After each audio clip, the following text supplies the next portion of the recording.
All right, so we've got a lot to dig into today about what went down in New Orleans on New Year's Eve. Yeah, definitely a lot to unpack. Yeah, tons of info coming at us from all sides, Right. news articles everywhere you look. Fox News, CNN, ESPN. And I saw the Daily Mail even had a big piece on it. Exactly. It's international news now. And then you've got... Everyone's talking about it online, too. Oh, yeah. The search terms, the social media buzz, it's nonstop. It's crazy. So we're going to try to make sense of it all right here in this deep dive. Yeah, cut through the noise and figure out what really matters. Exactly what happened, why it matters, and what questions we're still left with. And I think what makes this whole thing so interesting is the timing, Oh, yeah. It wasn't just any random day this happened. It was New Year's Eve in New Orleans. Talk about a setting right. And on top of that, you've got the Sugar Bowl happening. Huge game. UGA versus Notre Dame. So you can picture it. The whole city's buzzing with excitement. Oh, totally. Bourbon Street packed with partygoers. Yes, the energy must have been electric. Oh, yeah. You can practically feel the anticipation in the air. Everyone getting ready for the game. I bet Marcus Freeman, the Notre Dame coach, was feeling the pressure. Oh, definitely. And Laura Rutledge probably gearing up for her sideline reports. And then suddenly everything changes in an instant. Yeah, it's like a complete 180 from celebration to chaos. The sources describe a truck just plowing through the crowds on Bourbon Street. Awful. And there's no question it sounds like a deliberate attack. Right. And one detail that really jumps out at me is that there were bollards in place. You know those safety barriers you see in crowded areas? Exactly. But the truck still managed to break through. So that makes you wonder, right? Oh, absolutely. Was this planned?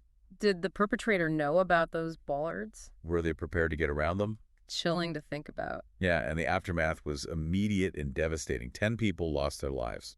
And the Sugar Bowl got postponed, too. Which really shows you the ripple effect of this incident. Yeah, it affected everything. I can only imagine the terror, the confusion in those first moments after the attack. And then the media just exploded. It was everywhere you turned. Local news like WWL-TV trying to get a handle on what happened. National outlets dissecting every angle possible. Even international coverage, which really shows you the scope of this thing. This wasn't just a local New Orleans tragedy. This had global implications. Absolutely. And of course, the investigation kicks off right away. They identified a suspect pretty quickly. Shamsuddin Bahar Jabbar. 42 years old. And the sources say that he was killed. But the details about his death are kind of murky. Yeah, did he die in the crash itself, or was there some kind of confrontation with law enforcement? Unclear. It just adds another layer of mystery to this whole thing. Right, and then you throw in the discovery of IEDs. Oh, yeah, that changes everything. Suddenly we're not just looking at a single tragic event. It's potentially a much bigger, much more sinister plot. Exactly, and that's where things start to get really complicated. Yeah, this is where we got to tread carefully. For sure, we'll dive into that in the next part of this deep dive. Looking forward to it. Me too. Okay, so like we were saying, this is where things get a little bit tricky. Yeah, for sure. We're seeing a lot of sources throwing around terms like terror attack. Right, and there's mention of an ISIS flag found somewhere in connection to this Jabbar guy. Exactly, but here's the thing.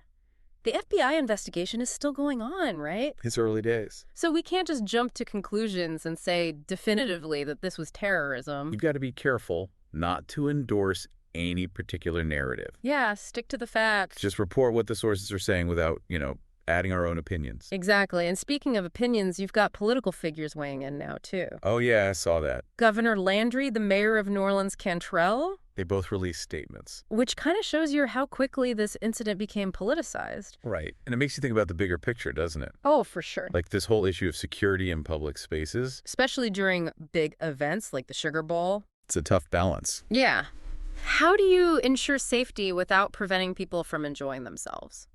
That's a dilemma cities all over the world are grappling with. Absolutely. And then you have to think about the victims. Yeah, it's easy to get caught up in the investigation and the political debates. And forget about the human cost. 10 people died. And countless others were injured or traumatized by what they saw. Their stories are just starting to come out. And it's important to remember that these were real people with families and friends and lives cut short. This wasn't just a statistic. It was a devastating loss for so many people. And you can see that in the online response, too. Yeah, all the search terms, New Orleans tragedy, prayer, support for victims. It really shows you the emotional impact this has had on people. Going back to the bollards for a second, though, it seems like they did provide some level of protection. Yeah, they probably prevented even more casualties. But obviously wasn't enough. Right. The truck still got through. So what does that tell us about the effectiveness of these measures? especially in light of other vehicle attacks we've seen around the world. Yeah, is it time to rethink our approach to security in public spaces? Are bollards enough, or do we need something more? Tough questions.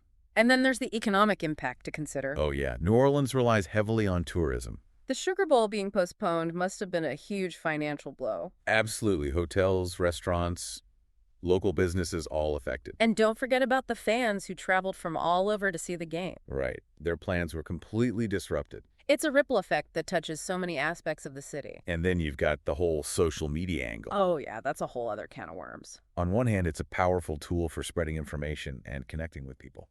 People can share their grief, offer support, raise money. But it can also be a breeding ground for misinformation and rumors. People jump to conclusions, spread conspiracy theories. It's hard to know what to believe sometimes. You really have to be careful about the sources you trust. And one thing I've noticed is that there's a lot of talk about the suspect's mental state. Oh yeah, I've seen that too. Some sources are hinting at possible mental health issues. While others are quick to label him a terrorist. It's a sensitive topic, and I think it's important to avoid speculating. We don't have all the facts yet. Let the investigation run its course, and let the experts determine what role mental health may have played. Exactly. We shouldn't rush to judgment. And I think that's a good place to leave it for now. Yeah, lots to think about. This incident raises so many questions. About security, about our society, about how we respond to these kinds of events. And we're going to keep exploring those questions in the next part of this deep dive. Can't wait. It feels like we've gone through a ton of information about this incident. Yeah, we've barely scratched the surface, really. So much to unpack. It's like trying to grab smoke, you know? Right. So many layers, so many threads. But for me, one thing that really stands out is how vulnerable we are. Yeah. Like, we think about security measures, bollards, all that, and it gives us this false sense of security, maybe. Meaty. But then something like this happens, and it's a wake-up call. It makes you question everything. Will we ever feel truly safe in a crowd again, you know? Yeah, how do we balance that need for security with our desire to, live our lives? To celebrate, to come together. Tough questions. No easy answers, but I think awareness is a good place to start. Okay. Not living in fear, but just being more aware of your surroundings. Being vigilant. Exactly. And if you see something, say something. Right. It's about community, too, looking out for each other. Because in the end, we're all in this together. Exactly. And we can't forget about the victims. Absolutely. 10 lives lost, and so many others affected by this tragedy. Their stories need to be heard. We can't let this become just another headline. Another statistic. These were real people. With families with dreams. And their loss is a profound tragedy. It is, and I feel like we've asked a lot of questions today. We have. And maybe that's the point. Maybe there aren't any easy answers. This deep dive leaves us with more questions than answers, I think. What does it tell us about security in public spaces? How do we balance celebration with vigilance? What will the long-term impact of this event be on New Orleans and the nation? So much to think about. So much to process. But as always, we encourage you to keep digging, to stay informed. Talk about these issues. Stay curious and stay safe. Well said. Thanks for joining us on this deep dive. Today is your lucky day.